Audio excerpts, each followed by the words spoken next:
Welcome back to Inside the 20. Today, we are going over the Wild Card Weekend recap. Wild Card Weekend is officially over, and now there are 8 teams left in playoff contention. Only one will win the coveted Super Bowl, and let's get into it.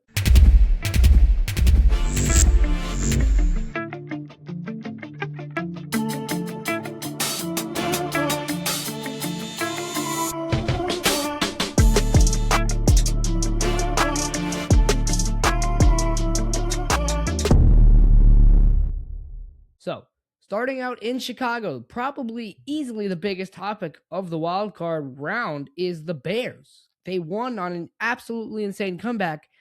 I watched this entire game and it was absolutely insane watching it all unfold. They were down 21-3 at half and ended up coming back winning 37-27.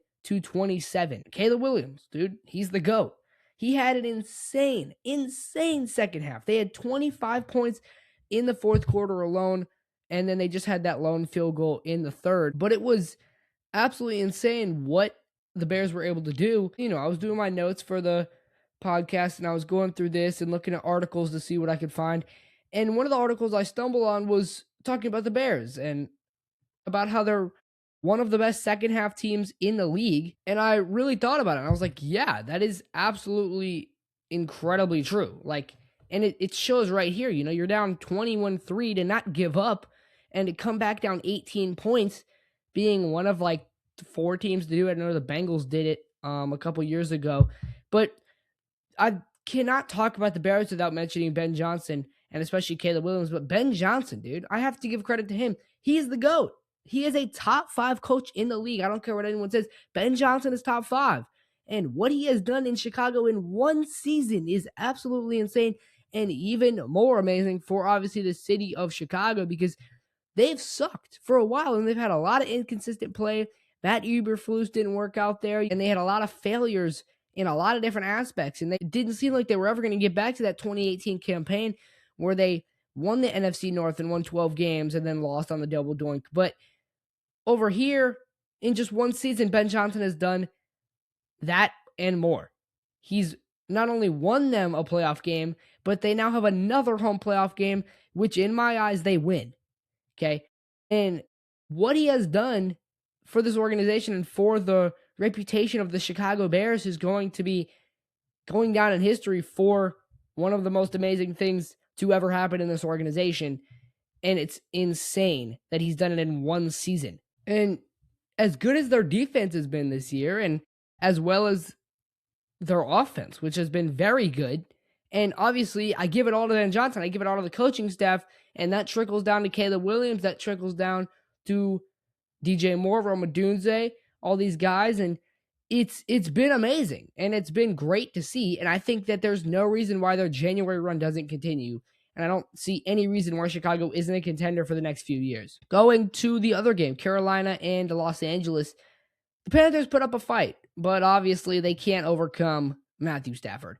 Matthew Stafford has been great all year. I think we obviously know that, but give amazing props to Carolina. They were in the game the entire way, and they were constantly up and down by one score, winning and losing, all in a very close game the entire way, and they led 31-27 with about 2 minutes left, a little over, but Stafford, as he's done all year, was able to drive down very fast in about a minute, and he connected to his backup tight end for a 19-yard touchdown to take the lead with a minute left. Now, that is absolutely key right there. And then Carolina stalled out on 4 consecutive plays with about 45 seconds left and lost. But for Carolina, there is a ton of hope, and making the playoffs even with an 8-9 record is a very good start. Okay, the NFC South is an incredibly weak division. It's the weakest division in football. If you can build a winning team, or at least a semi-winning team, where you win 10 games every season, it doesn't matter. You are going to win the division. You are going to make the playoffs, and you can do it pretty easily. We saw this with the Saints for about a decade. I know we had that 3-year run where the Panthers were pretty good and the Falcons kind of arose in the mid-2010s. But other than that, dude, it was all New Orleans for about a decade, if not a little longer. And even though they lost, there is a ton of potential and a future in Carolina, especially that offense. Now going to Pittsburgh. Breaking news out of Pittsburgh. Mike Tomlin has officially resigned as the coach for the Pittsburgh Steelers. The Steelers got blown out, first and foremost. They lost 30-6. They had 4 turnovers. And after the game, their 20-year head coach, Mike Tomlin, resigned from his position. There was a lot of speculation about what would happen if they lost. And I guess we just found out that he has resigned. 4 turnovers. They allowed 23 points in the fourth, and that was how they ended their season. Your final 15 minutes of your season, and you give up 23 points in a game that was a 1-score game going into that quarter. And Pittsburgh hasn't won a playoff game since 2017, making this their 7th consecutive playoff loss that tied Tomlin with the most consecutive playoff losses in a head coaching career. That's insane. Absolutely unfathomable. Their last playoff win was a divisional game against the Chiefs, January 22nd of 2017. Pittsburgh is now looking towards a rebuild, in my opinion. Rodgers is done because he was there because of Tomlin. Tomlin left, Rodgers is done. We have thought that he was going to retire for the past couple of years. He hasn't, and now he needs to really bad. Watt is out of his prime. We saw this. He left his prime probably 2 years ago. The entire roster is old. Cameron Hayward is 37, and he is about their only defensive piece other than Watt. Joey Porter Jr. doesn't get enough playing time, and you don't really have anything else on defense. Chris Boswell, I know it's their kicker, but he's like 90. Okay? I get you have a couple offensive pieces. You have Jalen Warren, who's great, and he's about their only other dude. Their offensive line is very mediocre and very old, and it's not going well in Pittsburgh at all. Going to the other scores in the playoff, the 2-seed Patriots defeat the 7-seed Chargers 16-3.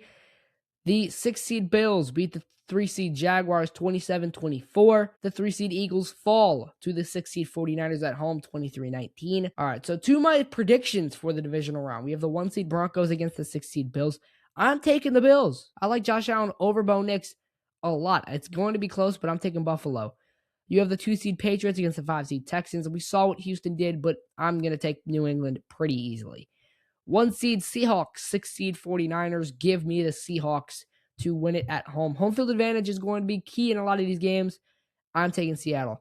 Same thing. Home field advantage, incredibly key here. 2-seed Bears, 5-seed Rams. Give me the Bears. And so far, just for those stat keepers out there, I am 4-6 so far in the playoffs with my predictions, which is pretty solid. 4-6. Not bad, okay? I think I missed on the Eagles game, which I was live for. That was unfortunate.